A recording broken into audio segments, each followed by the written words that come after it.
Her text arrived at 2:13 a.m. 4 words that cleaved through me. We need to talk. No apology, no punctuation, just the execution notice. I sat in the kitchen, shirt still damp from overtime, hands flat on the granite like I could hold the house still. The fridge hummed, the city beyond our windows breathed in sleep. She walked in barefoot, phone still glowing in her palm. I want a divorce. Her voice was steady, practiced. I stared at the marble floor between us. 80-hour weeks, $3 million in equity, her law school, my promotions, all of it sitting on this kitchen island between a cooling cup of coffee and her perfectly composed face. I said yes, quiet, immediate. She blinked, off script. Then I added, the mansion's in my mother's name. Her jaw twitched. Her lawyer, a man who'd been shadowing her through this discussion, set down his pen and looked up like someone had cut the power. I felt nothing, only a low tide dragging out the last warmth. She'd been withdrawing for months, moving like a ghost through rooms I built with overtime hours. Always on her phone, locked screens, quick swipes. The first night I suspected, she came home smelling of a hotel lobby. Not perfume, not alcohol, just that neutral, sterilized air of somewhere expensive and hidden. I told myself it was stress, that she'd break first and confess. But she didn't. She grew smoother, more efficient, like a lawyer drafting her own escape clause. I started noticing small errors, different credit card receipts tucked under the wrong name, Lyft rides at 11 p.m. to streets she never mentioned, a second phone charger buried at the bottom of her purse.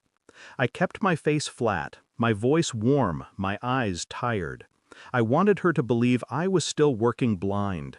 But inside, I'd already turned the lock on the cage. I built my case like I built every deal, quietly. Bank statements, device backups, cross-referencing hotel bookings with her calendar. I found the man quickly, an equity partner at her firm, married, 2 kids. They called each other client on Venmo for the hotel reimbursements. I ordered a DNA kit under a false name, swabbed her toothbrush, and the sonogram photo still magnetized to our fridge. Not because I doubted the child, but because doubt had already become the oxygen in our house. While she slept, I sat at the foot of our bed scrolling her private messages, seeing how she narrated me as absent, cold, a cash pipeline. The contempt was surgical. Reading it felt like examining my own autopsy. Still, I went to work every morning. Still, I poured her coffee. Each act a brick in the facade I'd build until I was ready to push. The DNA came back on a rainy Thursday. Not mine. No question.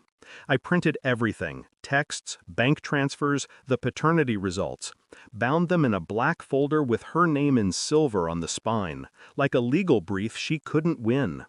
That night I placed it on the dining table. She walked in, heels still on, hair perfect, scrolling her phone. Saw the folder. Paused. What's this? Discovery, I said. She opened it. Page by page her breath thinned. The hotel receipts, the messages, the child. When she reached the DNA report, her hand shook for the first time since law school. She looked up, searching my face for a tremor. Found none. I slid an envelope across the table. Inside, a property transfer prepared by my mother's attorney. If she signed, she'd walk with nothing but her clothes and her guilt. If she refused, the folder would go to the ethics board, the partner's wife, and the state bar. She tried the performance, tears welling, voice soft. "I still love you," she whispered. The line landed like a paper airplane against concrete. "You already signed your choice," I said. "Every receipt, every message." The lawyer in her flickered, died. She signed. Her signature looked like a fracture. She left before dawn, clutching a single suitcase. No goodbye, no apology, only the faint smell of her perfume caught in the hallway air. I sat at the kitchen island again, same granite, same hum of the fridge. But the house felt lighter, like a stage after the audience has gone home.